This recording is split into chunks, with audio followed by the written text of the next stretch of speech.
চাঁদাবাজি বন্ধের দাবিতে কাল থেকে আন্দোলনে নামছেন সাতক্ষীরার ভোমরা স্থলবন্দরের ব্যবসায়ীদের ৭টি সংগঠন।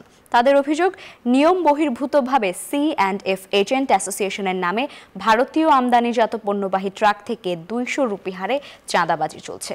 এতে নেতিবাচক প্রভাব পড়েছে ব্যবসা বাণিজ্যে। মনিরুল ইসলাম মনির, তথ্যচিত্র ডেস্ক রিপোর্ট। পশ্চিমবঙ্গের ঘোজাডাঙ্গা পেরিয়েই এপারে ভোমরা স্থলবন্দর, জেলা সাতক্ষীরা। জিরো লাইন পার হলেই প্রাথমিক কাগজপত্র আদান প্রদানের গোলঘর। তবে সেই ফাঁকেই চলছে নগদ লেনদেন, তাও আবার ভারতীয় রুপিতে। কোনো রসিদ ছাড়াই প্রতিটি ভারতীয় ট্রাক থেকে আদায় করা হচ্ছে ২০০ রুপি। প্রতিদিন এই বন্দরে ট্রাক আসে ২ থেকে ৩০০, কখনো আরও বেশি। ওয়ালটন ফ্রিজ কিনে অনেকের মতো আপনিও হয়ে যেতে পারেন মিলেনিয়াল। সেরা পণ্যের সেরা অফার।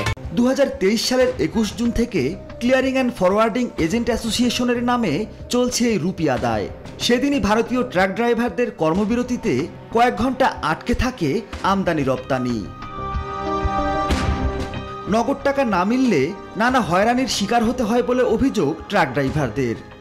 ভারতীয় থেকে যে পণ্যবাহী যে ট্রাক আসে, সেই ট্রাক থেকে ইন্ডিয়ান রুপি ২০০ টাকা করে নেওয়া হচ্ছে। এখানে ২০০ রুপিয়া নেয়, আবার গোলঘর তোমার সেন্ট্রালের মধ্যে ৫০ রুপিয়া নেয়।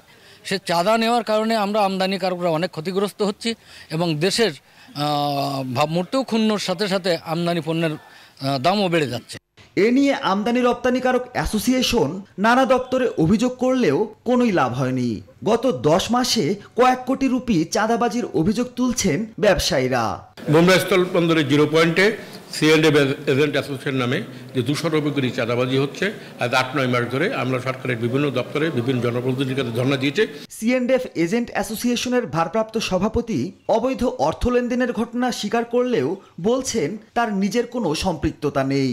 এই যে প্রক্রিয়া চলছে দীর্ঘদিন যাবৎ C&F অ্যাসোসিয়েশনের নামে যে একটা টাকা উঠানো হয়, এটা যেহেতু ব্যাপক সমালোচনা হচ্ছে, আমি মনে করি এই প্রক্রিয়া বন্ধ হলে ব্যবসায়ী সহ সকলেই এটা লাভবান হবে। দীর্ঘদিন চলতে থাকা এমন অনিয়মের প্রতিবাদে আগামী ১৫ই মে মানববন্ধন ও ১৬ই মে ধর্মঘট কর্মসূচির ঘোষণা করেছে ভোমরা স্থলবন্দর আমদানি ও রপ্তানিকারক অ্যাসোসিয়েশন। Desk report, news 24।